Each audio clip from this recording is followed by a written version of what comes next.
जय हिंद मेरे प्यारे बच्चों, वेलकम टू तनुष्क बायोलॉजी। और हम पढ़ रहे थे बहुत ही प्यारा सा चैप्टर जिसका नाम है मैटर अराउंड अस, है ना। और हम लोगों ने उसमें बहुत सारी चीज़ें पढ़ ली थी। टेम्परेचर स्केल के बारे में देखा था, लेटेंट हीट के बारे में देखा था, वेपोराइजेशन के बारे में देखा था, फ्यूजन के बारे में देखा था, बहुत सारी चीज़ों के बारे में देखा। तो आज हमारा टॉपिक है बहुत ही प्यारा सा जिसका नाम है इवेपोरेशन, है ना। ये हमारा टॉपिक है इवेपोरेशन। तो चलिए स्टार्ट करते हैं। Do we always need to heat और change pressure for changing the state of matter? Basically अब हमारे दिमाग में एक सवाल ये उठता है कि क्या हमेशा हमें हीट और प्रेशर की ज़रूरत पड़ती है? हमेशा हीट और प्रेशर को चेंज करने की ज़रूरत है अगर हमें स्टेट ऑफ मैटर को बदलना है तो? Can you quote some example from everyday life where change of state from liquid to vapour does not place take place without the liquid reaching to the boiling point? Basically liquid को बिना boiling point तक लाए ही वो काय में change हो जाए, vapour में कन्वर्ट हो जाए। तो हाँ, हम लोग कहाँ से एग्जांपल ला सकते हैं? ये एग्जांपल हम ला सकते हैं अपनी वाटर साइकिल, है ना। अच्छा, अब वाटर साइकिल क्या बोला है? तो बचपन में आप लोगों ने वाटर साइकिल के बारे में पढ़ा होगा कि जो हमारा सी का वाटर है वो सन की रेस के कारण इवेपोरेट होकर ऊपर जाता है, क्लाउड फॉर्म करता है और फिर वापस से क्लाउड क्या हो जाते हैं, बरस जाते हैं जमीन पर, है ना। तो क्या वहां पर जो सन है वो क्या सी वाटर को बॉइलिंग पॉइंट तक हीट कराता है? जो मतलब सन से जो एनर्जी निकल रही है, हीट एनर्जी निकल रही है, क्या वो सी वाटर को बॉइलिंग पॉइंट तक हीट कराएगी? तो आंसर है नहीं। बट फिर भी वाटर इवेपोरेट होता है। आ गई बात समझ? साथ ही एक एक चीज होती है जिसको हम एसीटोन बोलते हैं। एसीटोन, ठीक है, एसीटोन, एसीटोन, ठीक है। एसीटोन क्या है? बेसिकली अगर कॉमन नेम बोलें इसका तो वो होता है हमारा, कॉमनली जो हम उसको जानते हैं तो हम जानते हैं नेल पेंट रिमूवर के नाम से, ठीक है ना। अगर आप कोई माता या बहन है तो आप नेल पेंट रिमूवर ज़रूर यूज़ करती होंगी, या अगर आप कोई पुरुष है तो आपकी माता या बहन नेल पेंट रिमूवर ज़रूर यूज़ करती होंगी, है ना। तो बेसिकली वो भी कैसा होता है? वोलेटाइल, ठीक है। अब वोलेटाइल का मतलब है कि वो बॉइलिंग पॉइंट तक नहीं जाएगा अपना जिसका बॉइलिंग पॉइंट है, बट वो रूम टेम्परेचर पे ही क्या हो जाएगा? इवेपोरेट हो जाएगा, ठीक है। उसके बाद एक चीज़ और आपको मालूम होगी, है ना, जिसको हम क्या बोलते हैं? सैनिटाइजर। सैनिटाइजर, आजकल सैनिटाइजर का बहुत ज़्यादा यूज़ हो रहा है। ये भी क्या होता है? इसको हम अपने हाथ में लगाते हैं और कुछ देर बाद ये क्या होता है? इवेपोरेट हो जाता है। होता है कि नहीं, है ना। तो क्या हम उसे अलग से हीट कर रहे हैं? नहीं, ये रूम टेम्परेचर पे ही और इसके बॉइलिंग पॉइंट से कम टेम्परेचर पे ही क्या होता है? ये इवेपोरेट हो जाता है, ठीक है ना। तो ये सारे एग्जांपल आपने देखे, तो चलो, है ना। तो अब आगे बढ़ते हैं। Water when left uncovered slowly changes into vapor, है ना। जो वाटर है उसको अगर अनकवर्ड छोड़ दोगे, जैसे कि सी में हो रहा है, तो बेसिकली धीरे धीरे करके वेपर में कन्वर्ट हो जाएगा। उसके बाद जो हमारे ड्राई क्लोथ्स होते हैं, बेसिकली वेट क्लोथ्स होते हैं, मम्मी कपड़े धोती हैं आपकी, फिर वो क्या करती हैं? उनको बाहर सन की लाइट में सुखाने के लिए डाल देती हैं, तो वो भी तो सूख जाते हैं ना। क्या हम बॉयल कर रहे हैं कपड़ों को? नहीं कर रहे हैं, ठीक है। क्या हम जो वाटर के साथ प्रेजेंट है उसको अलग से हीट दे रहे हैं? नहीं दे रहे। जो एनवायरनमेंट का टेम्परेचर है उसी एनवायरनमेंट में क्या हो रहा है? उसी टेम्परेचर पर वो क्या हो रहा है? जो क्लोथ है वो क्या हो रहे हैं? सूख रहे हैं। तो आ रही है बात समझ, है ना। तो अब इन सब में वाटर को हुआ कि बेसिकली वाटर इवेपोरेट हो गया। We know that particles of matter are always moving and are never at rest. हमको मालूम है ना, हमने काइनेटिक थ्योरी ऑफ मैटर पढ़ी थी, उससे ये पता है कि जो पार्टिकल है मैटर के वो हमेशा क्या है? मूव कर रहे हैं और रेस्ट पर नहीं। At a given temperature in any gas, liquid और सॉलिड, ठीक है, चाहे हम एक गिवन टेम्परेचर पर गैस ले लें, लिक्विड ले लें, सॉलिड ले लें, ये पार्टिकल हमेशा ही क्या कर रहे हैं? मूव कर रहे हैं, और इनके पास different amount of kinetic energy present होगी, है ना। तो गैस के पास सबसे ज़्यादा काइनेटिक एनर्जी होगी, लिक्विड के बाद उससे थोड़ी कम, और सॉलिड के पास सबसे कम। In case of liquid, a small fraction of particles at the surface having higher kinetic energy, ठीक है। अब बेसिकली मान लेते हैं कि जैसे इन्होंने बोला था कि चलो अच्छा इसको मैं डाल के एक अच्छी सी ड्राइंग बनाते हैं, ठीक है। चलो, ये हमारा बीकर है। क्या है हमारा? बीकर, ठीक है ना, ये हमारा बीकर। अब इसमें हम लोगों ने क्या भर के रखा है? अपना वाटर। वाटर को इस कलर से बनाते हैं भाई साहब, ब्लू, ठीक है ना। वाटर, वाटर भर के रखा हुआ है, ठीक है। अच्छा, ये पूरा का पूरा किससे भरा हुआ है? वाटर। ठीक है। अच्छा, अब इस वाटर का सबसे ज़्यादा हिस्सा जो आउटर एटमॉस्फेयर से जुड़ा हुआ है या कनेक्टेड है या लिंक्ड है, मतलब जो सबसे ज़्यादा चेंज एक्सपीरियंस करेगा अगर बाहर कुछ भी चेंजेस आएंगे, तो वो है ये सरफेस वाला हिस्सा। क्या है?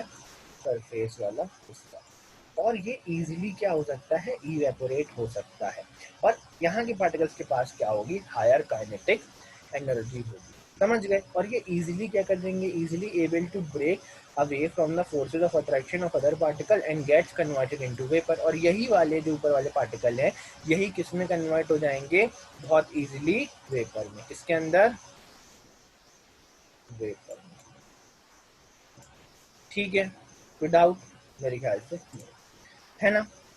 अच्छा, this phenomenon change of liquid into vapor at any temperature below its boiling point is called evaporation। ठीक है ना। तो याद रखना evaporation क्या होता है? बेसिकली द चेंज, जो फिनोमिना है, the phenomena of change of liquid into vapour at any temperature, कोई भी टेम्परेचर, लेकिन बॉइलिंग पॉइंट वाला टेम्परेचर नहीं, बिलो होना चाहिए, कम होना चाहिए बॉइलिंग पॉइंट से। इसको हम क्या बोलते हैं? इवेपोरेशन। तो ये आप अपनी बुक में मार्क कर लें और याद रखेंगे, पूछा जाता है इवेपोरेशन क्या है। और अगर आपसे कभी कोई पूछे कि इवेपोरेशन क्या होता है भाई साहब, तो आप बता देंगे कि लिक्विड का वेपर फेज में कन्वर्ट होना, बिलो कोई भी टेम्परेचर हो सकता है, बस वो कम होना चाहिए किससे? उसके बॉइलिंग पॉइंट से। तो मेरे ख्याल से आपको बात समझ आ गई होगी, है ना। कोई डाउट है क्या? मेरे ख्याल से नहीं होगा, है ना। इतनी ईजी तो बात है। और अगर फिर भी नहीं आती, जो भी समझ नहीं आता, उसको आप कमेंट करके नीचे पूछा करो, तो मैं आपको डेफिनेटली उसका आंसर दूंगा। ठीक है। अब है फैक्टर्स अफेक्टिंग इवेपोरेशन। ठीक है, अब इवेपोरेशन एक फिनोमेना है, फिजिकल फिनोमेना। अब बेसिकली तो इवेपोरेशन जो है वो किस पे इफेक्ट होता होगा? कुछ ना कुछ चीज़ों से इफेक्ट होता होगा। चलो, तो अब हम एक एक्टिविटी परफॉर्म करते हैं और पता करते हैं कि इवेपोरेशन किस किस से वो हमारा इफेक्ट होता है। ठीक है। तो take 5 ml of water in a test tube and keep it near to the window under a fan. ठीक है, एक क्या करो, 5 ml ऑफ वाटर ले लो, टेस्ट ट्यूब में ले लो, है ना। ठीक है ना, एक टेस्ट ट्यूब में 5 ml ऑफ वाटर ले लिया जाए और उसको विंडो के नियर रख दिया जाए। ये हमने क्या भर रखा है इसमें? 5 ml ऑफ वाटर। बेसिकली ये एरो दिखा रहा है यहाँ से लेके यहाँ तक जो वॉल्यूम है वो कितना है? 5। ये 5 ml of water. Take 5 ml of water in open china dish. और क्या करो, एक ऐसा कंटेनर लो, चाइना डिश लो। चाइना, ओहो फिर से चाइना, पर चलो कोई बात नहीं, है ना। तो हिंदी चीनी भाई भाई तो पहले थे, बट जब से हायर हरकतें हो रहा है चाइना की तरफ से ये सब, चलो ठीक है, इस पर ध्यान नहीं दो। क्या करना है? अब इसको चाइना डिश में रख देना है। ठीक है। And keep it near the window under a fan. अभी भी कितना लेना है? 5 ml ही लेना है, और अब विंडो के पास रख देना है। Take 5 ml of water in an open china dish and keep inside a cupboard or a shelf in your class। Basically अब हमें क्या रखना है? जो हमने एक और ऐसी सेम टू सेम डिश ली, बट उसको हम लोगों ने कहाँ रख दिया? कबर्ड में रख दिया, शेल्फ में रख दिया, बेसिकली अंदर रख दिया। अभी उसका एनवायरनमेंट से ज़्यादा रिलेशन नहीं है। ठीक है, उसको हम लोगों ने कहाँ रख दिया? अंदर। Record the room temperature. Room temperature को क्या करो? रिकॉर्ड करो। रिकॉर्ड द टाइम और days taken by the evaporation process in the above cases. देखो 3 केस हैं, ये वाला, ये भी विंडो के पास रखा है, ये भी विंडो के पास रखा है, और एक और सेम ऐसा ही केस ये कहाँ रखा हुआ है? अंदर, है ना, इनसाइड कबर्ड। Inside cupboard. तो क्या करेंगे हम लोग? देखेंगे कि कितने दिन लगेंगे ये इसको वेपर में कन्वर्ट होने के। ठीक है। Repeat the above 3 steps of activity on a rainy day and record your observation. ठीक है, फिर क्या करो? रेनी डे पर भी क्या करो? ये ऑब्जर्वेशन रिकॉर्ड करो। What do you infer about the effect of temperature, surface area and wind velocity और evaporation? तो सिंपल सी बात है, ठीक है ना। पहली बात तो ये, टेम्परेचर जो है जिस दिन ज़्यादा होगा उस दिन इवेपोरेशन की प्रोसेस इससे सबसे ज़्यादा होगी, फिर बात आएगी इसकी, और फिर बात आएगी इसकी। ठीक है, ये अभी पीछे चलेगा। उसके बाद बात करें सरफेस एरिया की। सरफेस एरिया मतलब ये जो ओपन वाला एरिया है कि कितना कांटेक्ट में है एक्सटर्नल एनवायरनमेंट। तो यहाँ पे एरिया कम कांटेक्ट में, यहाँ पे ज़्यादा, इसीलिए यहाँ पर यहाँ पर ज़्यादा जल्दी हमको इसकी वेपर बनती हुई दिखाई देंगी। तो फिर से ये जीत जाएगा, फिर ये आएगा, फिर ये लास्ट में आएगा। समझ गए बात को? अच्छा, इसके बाद wind velocity speed on evaporation. अच्छा, अब यहाँ से ना इन्होंने एक चीज बोली, रेनी डे पे भी रिकॉर्ड करो। तो रेनी डे कैसे होते हैं? ह्यूमिड होते हैं। कैसे होते हैं? ह्यूमिड। ह्यूमिड होने का मतलब है, या फिर एक फिनोमेना होता है उसको हम क्या बोलते हैं? ह्यूमिडिटी उस दिन बहुत रहती है ना, ह्यूमिडिटी। तुम लोगों ने हिंदी में सुना होगा, उमस बोलते हैं उसको, ठीक है ना। क्या होता है ह्यूमिडिटी? या बेसिकली मेजर है किसका? Moisture content in air on a particular day, ठीक है। तो हम बोल सकते हैं कितना मॉइस्चर कंटेंट वहां पर प्रेजेंट है। तो अगर ऑलरेडी H2O की वेपर वहां पे प्रेजेंट होगी तो वो क्या होना चाहेगी? वो सेटल डाउन होना चाहेगी। वो नहीं चाहेगी कि और जो पानी है ये वेपर वाला ये बाहर निकले। समझ रहे हो मेरी बात? तो ह्यूमिड डे पर, ठीक है, ये प्रोसेस क्या हो जाएगी? काफी धीरे हो जाएगी। आ गई बात समझ? मेरे ख्याल से आ गई होगी। चलो आगे बढ़ते हैं। You must have observed that the rate of evaporation increases with increase in surface area. Simple सी बात है, सरफेस एरिया बढ़ेगा तो हमारा जो हमारा वो है इवेपोरेशन का रेट है वो भी बढ़ जाएगा, मतलब ज्यादा जल्दी इवेपोरेट होगा।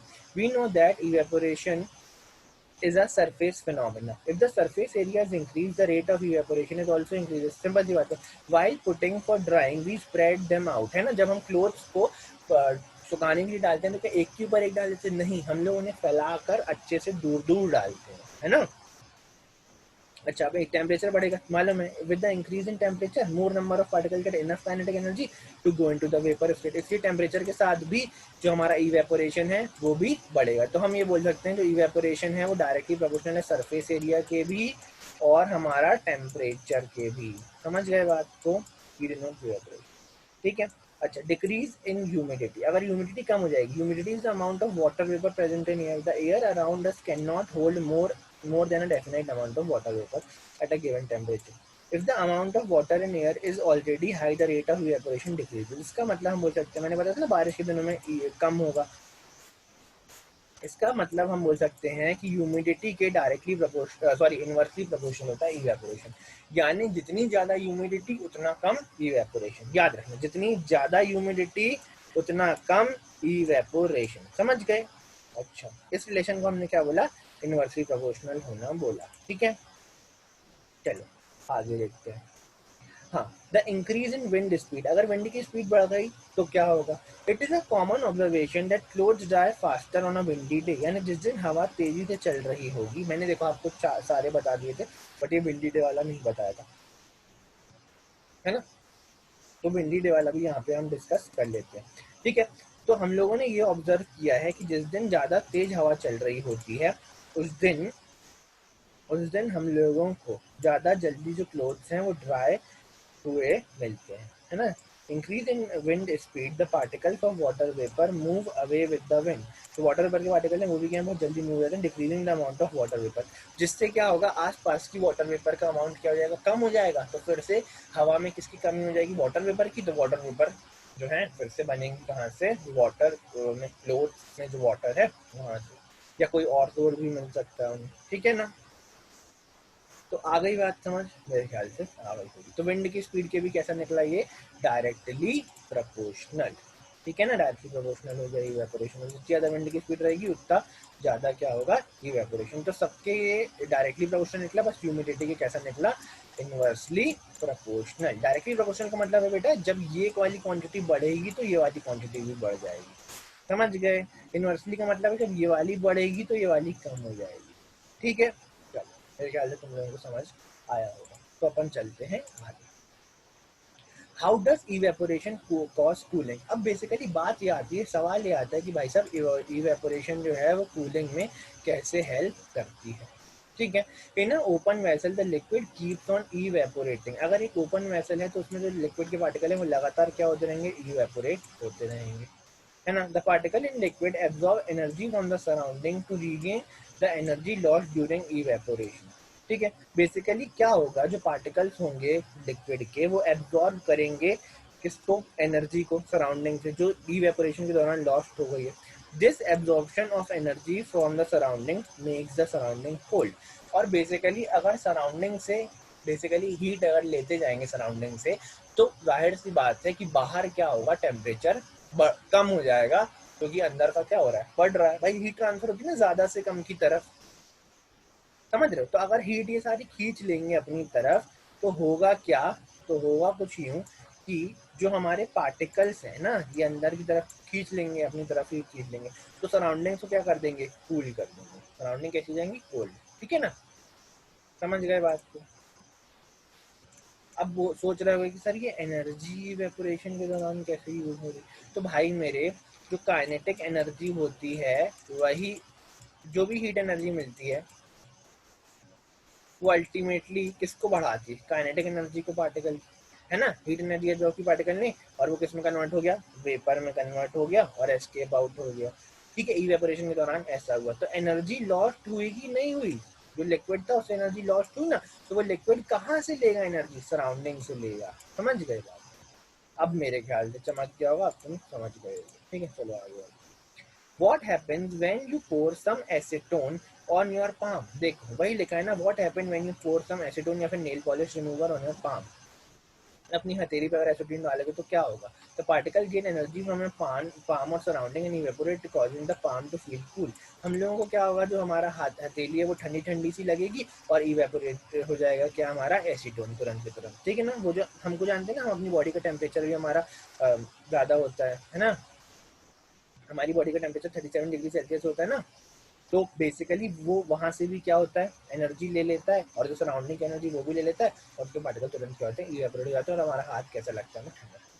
After a hot sunny day, people sprinkle water on roof or ground because the large latent heat of vaporization of water helps to cool the hot surface. Basically क्या होता है ना, जैसे ही हम क्या करते हैं, वाटर को डाल देते हैं रूफ पर या फिर ग्राउंड पर जो कि बहुत ज़्यादा गर्म हो चुकी है, तपती हुई ज़मीन है या तपती हुई छत है, उस पर डाल देते हैं, तो होता ये है कि वहाँ पे जो वाटर है ना, वाटर वाटर क्या करता है, हीट एब्जॉर्ब करता है, क्योंकि वाटर की लेटेंट हीट ऑफ वेपराइजेशन क्या होती है, काफ़ी ज़्यादा होती है ना, तो बहुत ज़्यादा अमाउंट ऑफ एनर्जी वो क्या करेगा, नीचे से एब्जॉर्ब कर लेगा, ताकि वो किस में कन्वर्ट हो सके, वेपर में कन्वर्ट हो सके। फिर भी वो एनर्जी इतनी ज़्यादा नहीं रहती कि पूरा का पूरा इतनी जल्दी वेपर में कन्वर्ट हो। समझ रहे हो बात को? Can we cite some more example from our daily life where we can feel the effect of cooling due to evaporation? क्या हम लोग देख सकते हैं, अब जैसे तुम लोगों ने कभी चाय ठंडा करी है, चाय ठंडी करी है ना, तो बेसिकली क्या हो रहा है, इवेपोरेट हो रही है एनर्जी, इवेपोरेट हो रहे हैं पार्टिकल। समझ रहे हो ना बात को? ठीक है, चलो तो बढ़ते हैं, और चाय क्या हो रही है, ठंडी हो रही है। ठीक है, why should be wear cotton cloth in summer? अच्छा बताओ, कॉटन क्लोथ क्यों पहनने चाहिए समर में, है ना, हम सब लोग ऊनी कपड़े तो नहीं पहनते समर में, हम लोग कैसे कपड़े पहनते हैं, कॉटन के। उसका रीजन क्या है अभी हम आपको बताएंगे, है ना, अभी हम देखने वाले हैं। चलो तो देखते हैं। During summer we perspire more because of the mechanism of our body which keeps us cool. Basically हम लोग जो है, हम लोगों को गर्मी के मौसम में ज़्यादा पसीना आता है, परस्पायर का मतलब है हम ज़्यादा पसीना बहाते हैं, है ना, ताकि हमारी बॉडी क्या रह सके, cool. We know that during evaporation the particle at surface of the liquid gain energy from the surrounding और body surface and change into its vapor form। ठीक है ना, बेसिकली हमको मालूम है कि जो हमारे बॉडी से जो पार्टिकल्स हैं, ठीक है ना, जो वाटर बेसिकली स्वेट के जो पार्टिकल है वो किस में कन्वर्ट होंगे, हाँ वो किस में कन्वर्ट हो, पसीना सूखता भी तो है ना, तो वो कैसे सूखता है वो बता रहे हैं आपको, कि वो बॉडी से हीट ली उन्होंने और वो कन्वर्ट हो गए काय में, वेपर में। तो भाई जिस बॉडी से, जिस भी चीज़ से अगर वो हीट लेंगे तो वो उसको ठंडा कर देंगे, तो ऐसे ही हमारी बॉडी क्या होती है, ठंडी। ठीक है ना, the heat energy equal to the latent heat of vaporisation is absorb from the body. Basically जितनी चाहिए कि वो जो पार्टिकल है स्वेट के वो वेपोरेट हो सके, उतनी एनर्जी हमारी बॉडी से ले ली जाती है। समझ गए? और हमारी बॉडी कैसी होती है, लिविंग द बॉडी, है ना। Cotton being a good absorber of water, जो कॉटन है वो क्या अच्छा एब्जॉर्बर होता है वाटर का, help in absorbing the sweat and exposing it to the atmosphere for easy evaporation. ठीक है, जो हमारा स्वेट है वो इजीली एब्जॉर्ब कर लेता है, कौन, कॉटन, जिसके कारण तो कॉटन के कपड़े इजीली एब्जॉर्ब कर लेंगे स्वेट को, और वो एटमॉस्फेयर के कांटेक्ट में रहेगा, जिससे क्या होगा, इजीली वो स्वेट इवेपोरेट हो जाएगा। ठीक है, अब भाई बात बताओ, ज़्यादा स्वेट रिलीज हो रहा है मान लो, ठीक है ना, तो बात ये है कि तुम्हें एक अजीब सी फीलिंग आएगी ना, ठंडक तो मिल रही है पर एक अजीब सी फीलिंग में आएगी। उस अजीब सी फीलिंग को ओवरकम करने के लिए जो एक्स्ट्रा स्वेट होगा वो कौन एब्जॉर्ब कर लेगा? हमारी कॉटन। और बाद में जो कॉटन है, ठीक है, उससे इवेपोरेट हो जाएगा स्वेट। ठीक है, आ रही है बात ना? चलो आ रही है ना? अब चलो अपन थोड़ा आगे की तरफ चलते हैं। Why do we see water droplets on the outer surface of a glass containing ice cold water? है ना, हम लोगों ने देखा है कि जब भी हम लोग क्या करते हैं, अब मान लेते हैं कि हमने ग्लास लिया, ठीक है ना, हम लोगों ने एक ग्लास या कोई भी कंटेनर लिया और हम लोगों ने उसमें मान लीजिए ठंडा पानी डाल दिया, ठीक है। तो ठंडा पानी डालने के बाद हम लोग देखते हैं कुछ देर बाद उसके बाहर क्या होती हैं, ड्रॉपलेट्स हम लोगों को वाटर की देखने को मिलती हैं कि नहीं मिलती? मिलती है ना, वाटर की ड्रॉपलेट देखने को मिलती हैं।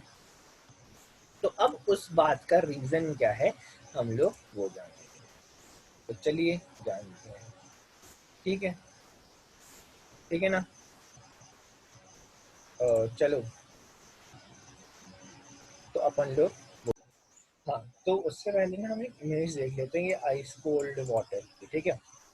तो ये देखो, ये दिख रही है ना आपको इमेज, ये देखो, ये यहाँ पे आपको दिख रहा होगा, ये वाला पोर्शन, ठीक है।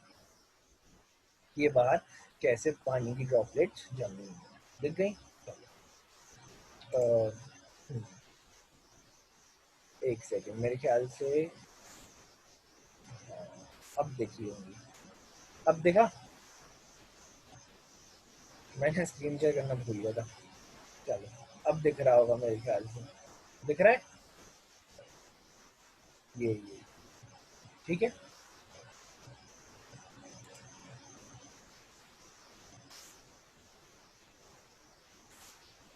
सो बैक टू द, वापस आते हैं हम, ये आपको देखिए ना आइस कोल्ड वाटर। अच्छा, let us take some ice cold water in a tumbler, soon we will see water droplet on the outer surface of tumbler. Simple सी बात है, हाँ देखेंगे हमको water droplet. The water vapour present in air on coming in contact with the cold glass of water loses energy and gas converted to liquid. क्या होता है, जैसे ही जो हमारी लिक्विड, जो हमारी वाटर की वेपर्स है ना, वो आजू बाजू तो प्रेजेंट है, जैसे कोल्ड ग्लास के कांटेक्ट में आती हैं वैसे ही वो किसमें कन्वर्ट हो जाती हैं, लिक्विड में। समझ रहे हो बात को? इस फिनोमेना को हम क्या बोलते हैं, कंडेंसेशन। क्या बोलते हैं, कंडेंसेशन, ठीक है ना। अगर वो लिक्विड स्टेट से गैस में जाएंगी, that is called as vaporisation, या है ना, या हम बोलते हैं इवेपोरेट हो गए, इवेपोरेशन, सॉरी, RATION, ठीक है ना, इवेपोरेशन। और अगर उल्टा हो रहा होगा, ठीक है ना, अगर उल्टा हो रहा होगा मतलब हमारे गैस वाले स्टेट से किसमें जा रहे हैं, लिक्विड में, जैसे कि यहाँ पे जा रहे हैं, ठीक है, समझ गए, ठीक है ना। तो हम क्या बोलेंगे फिनोमेना को, कंडेंसेशन, जो कि यहाँ पर हो रहा है, ठीक है। चलो तो हम लोग बढ़ते हैं थोड़ा सा क्वेश्चन की तरफ, बढ़ जाए आगे। ये सब कुछ समझ में आ गया मेरे ख्याल से, आ गया होगा, ठीक है। नहीं आता तो मैंने बहुत बार बताया, पूछ सकते हो कमेंट करके। अच्छा, अब आते हैं question. Why does a desert cooler cool better in a hot dry day? Just because, क्योंकि ना क्या है, गर्मी बाहर ज्यादा है, ठीक है। तो बेसिकली गर्मी बाहर ज्यादा है, जिसके कारण वहां पर तो हीट का जो ट्रांसफर है वो बेसिकली ज्यादा, या फिर कोई भी चीज हो वो ज्यादा से कम की तरफ, तो ठंड कहाँ ज्यादा है, कूलर के पास, है ना। समझ रहे हो बात, ठीक है, समझ रहे हो ना बात को, है ना। तो इसीलिए जो है वो ये रीजन बनता है। अच्छा, बात ये कि जो क्वेश्चंस है ना, ये मैं आपको नेक्स्ट क्लास में कराऊंगा, और साथ में हम लोग वो भी देखेंगे कि जो मैटर है ना, उसकी जो अलग स्टेट्स होती हैं, जो आज साइंटिस्ट 5 स्टेट्स के बारे में बोल रहे हैं, 3 तो हमने पढ़ ली, जो ये 2 स्टेट हैं, प्लाज्मा और बोस-आइंस्टाइन कंडेंसेट, है ना, इनके बारे में हमको पढ़ना है। तो हम लोग ये पढ़ेंगे नेक्स्ट क्लास में, ठीक है। तब तक के लिए पढ़ते रहो यार, मेहनत करते रहो, और मम्मी पापा से प्यार करो, वो सबसे ज़्यादा इम्पोर्टेंट है। और हम लोग ठीक है, ऐसे ही कवर करते रहेंगे सारी सारी चीज़ें, साथ बने रहो। और मेरी जो वीडियोज़ है तुम लोगों को पसंद आ रही हैं तो प्लीज़ अपने दोस्तों के साथ शेयर करो, क्योंकि उनका भी भला होना चाहिए। और ऐसे ही अच्छी अच्छी वीडियोज़ आपको मिलती रहें, इसलिए आप चैनल को सब्सक्राइब करो और बेल आइकन को भी हिट कर दोगे तो उससे आपको नोटिफिकेशन मिल जाएगा कि नेक्स्ट वीडियो जैसी अपलोड होगी तुरंत को तुरंत। ठीक है, तो चलो बाय बाय, हम लोग मिलते हैं अब नेक्स्ट क्लास में।